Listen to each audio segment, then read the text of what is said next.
Inslee held the announcement as support shows that his signature piece of legislation in his last term is in danger of being overturned. On a breezy day on Yesler Terrace, Washington's governor was seeking a different type of wind power. And you all have no idea how everything that you have done has helped us. A run-of-the-mill news conference about an electric tax credit turned political in a hurry after Inslee sought to take the air out of I-2117. This defective, deceptive, dangerous initiative only guarantees one thing, and that's more pollution. Yet the initiative, which seeks to end the Climate Commitment Act, appears to have broad support from voters in recent polling, who have grown weary at the spike in gas prices due to the Cap and Invest program.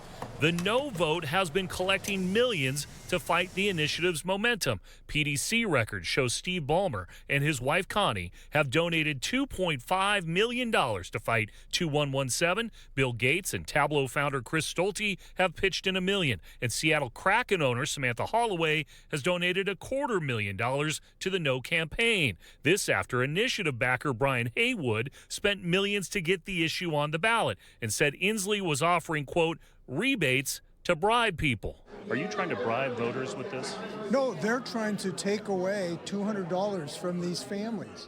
Who wants to take away $200 credit from a family to help them with their costs of these low-income folks? That's reprehensible. You know what else? It's weird. That bluster may just be a precursor of an environmental fight in the fall. The Washington State Department of Commerce says that one-time $200 credit applies to roughly 675,000 customers statewide. For now, live in Seattle, I'm Chris Daniels, KOMO News. Thousands of people are eligible for a tax credit that's expiring soon. Washington Governor Jay Inslee made that claim during a news conference today. Mary Nam joins us tonight on the Deep End. And Mary, he also attacked the initiative that aims to repeal the Climate Commitment Act. That's right, Preston. Governor Inslee is looking to stop Initiative 2117, which would repeal the 2021 Washington Climate Commitment Act. I talked with Chris Daniels about the support the initiative has right now. There was a press conference that was called for Governor Jay Inslee, Seattle Mayor Bruce Harrell on Yesler Terrace to announce that there was now this $200 tax credit, electric tax credit for low-income customers. That was a result, according to Inslee, of the Climate Commitment Act. This was a pool of money, $150 million that he says was created by that Cap and Invest program, and that it was now being distributed to families across the state. There were a couple of families that were represented at this press conference, but it quickly turned political because I think that it's obvious to everyone involved when you mention the Climate Commitment Act that is an initiative to repeal that is on the ballot this fall. And Washington Governor Jay Inslee made no bones about it, said this would be a program that would be taken away if that initiative was approved by voters in the fall. So, yes, the announcement pretty straightforward, but I think everybody could see the political context around it all. And as far as what is going to be on the ballot this November, what was the reaction to that at the press conference today? Well, you remember this, that Brian Haywood, the person who has basically funneled all the money into these initiative programs, the 6 different initiatives, getting the signatures. 3 of them were taken care of by the legislature, and this is the other 3, one of the other 3, 2117, that would repeal the Climate Commitment Act. Harold today called it a disgusting, Jay Inslee, the governor, called it a disgusting initiative that he said would cause more harm if it was repealed, and said that Brian Haywood, he named him, would be taking away this credit from people who could use it, low-income families that could use the money.